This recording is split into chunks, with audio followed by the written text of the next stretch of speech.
Kumakatawan ito sa isang bayang nagkakaisa, na sa bawat himaymay ay may angkop na hugis ng kabuuan. Isang panghiograpikong sakop ng mga lupain na walang kabawasan. Isang republika, demokratiko, malaya at nagsasalita.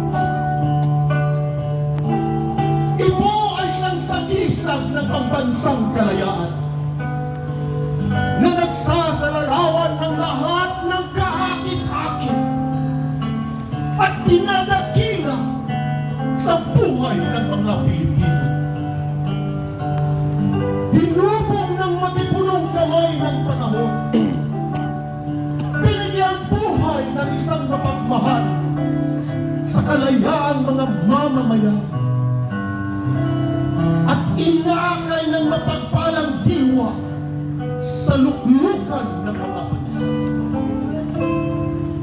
Naging pamalagiang palatandaan ito ng ating mga pagmamana at nabubuhay na sa isang ng ating mga karapatan nang tayo ay isilang. Sa kanyang pangalan, itinala ang kasaysayan sa pagkakatuklas at pagkakatatag ng isang bansa. Ang kaluluwa nito ay mabubuhay hanggang sa wakas ng panahon, at ang kanyang matatayog na mga adhika ay matatapos lamang kapag ang mga bansa at mga lahi ay magmaliw ng ganap. Ang araw ay nanangahulugan ng kawalan hanggang buhay ng ating bansa at sa gisag ng palagiang liwanag na pumapatnubay sa kapalaran ng ating lahi. Ang 8 silahis ay kumakatawan sa unang mga lalawigang nagkasama-sama. Tinutukoy ng 3 mga bituin ang 3 malalaking mga buo: Luzon, Visayas at Mindanao, na ipinagkaloob sa atin ng kalikasan ayon sa kalooban ng buong may kapal. Ang puting tatsulok ay nagsasaad ng ating mapayapa at magiliw na mga hangarin. Gayon din ang katapatan at kawagasan ng ating mga gawain. Ng 3 mga simulain ng masoneria: ang pagmamahal kapatid, pagsaklolo at katotohanan, at ng mga banal na panuntunan ng pananalig, pag-asa at pag-ibig. Ang bughaw ng kalawakan ay nagpapakilala ng ating pag-ibig sa inang bayan at ang matayog na panuntunan at hangarin.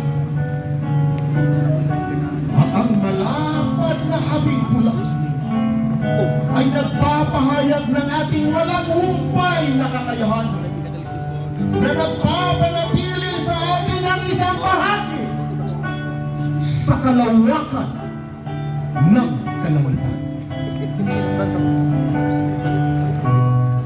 Sa kabuuan, ang taksunok, ang araw, at ang 3 mga bituin na bumubuo ng ating watawat ay maliwanag na mga sagisag ng pagkakapatiran ng tao sa ilalim ng pagiging ama ng Diyos.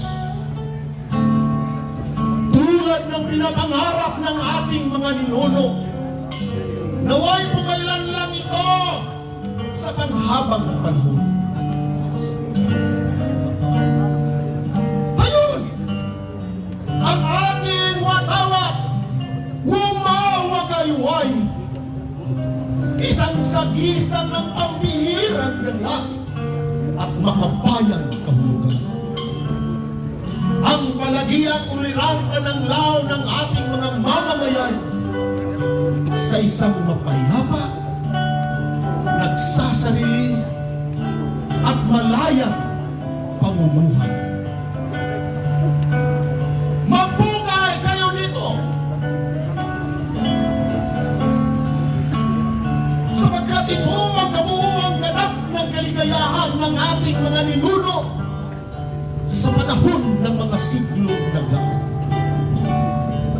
Hagkan ninyo ito sapagkat ito ang watawat ng magigiting na mga anak ng ating sina Raha Sulaiman at Maria Clara. Damhin ninyo ito sa inyong dibdib sapagkat ito ang banal na watawat ng minumutya nating Pilipinas. Ingatan ninyo ito sa inyong mga puso sapagkat ito ang palatandaan ng ating mga kapatid na nagbuwis ng buhay para sa kapakanan ng ating inang bayan.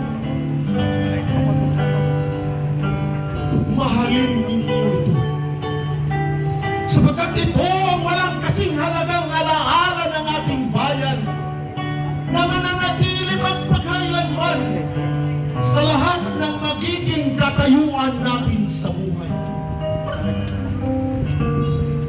Igalang ninyo ito ng lubusan.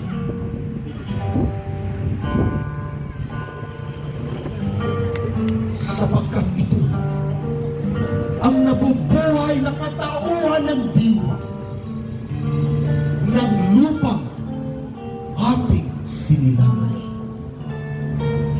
Pintuhungin ninyo ito sapagkat ito ang banal na timamang na siyang pinantakip sa duguan at luray-luray na katawan ng ating mga kawan na nangamatay.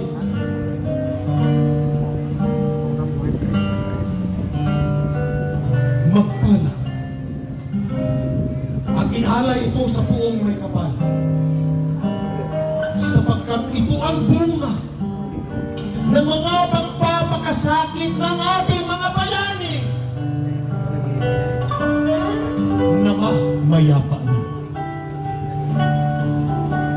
at magtiwala sa makapangyarihang Diyos at sa makataong katarungan upang ito ay mapamalaging sa inyo, sa inyong mga anak at iaanak pa ng inyong mga anak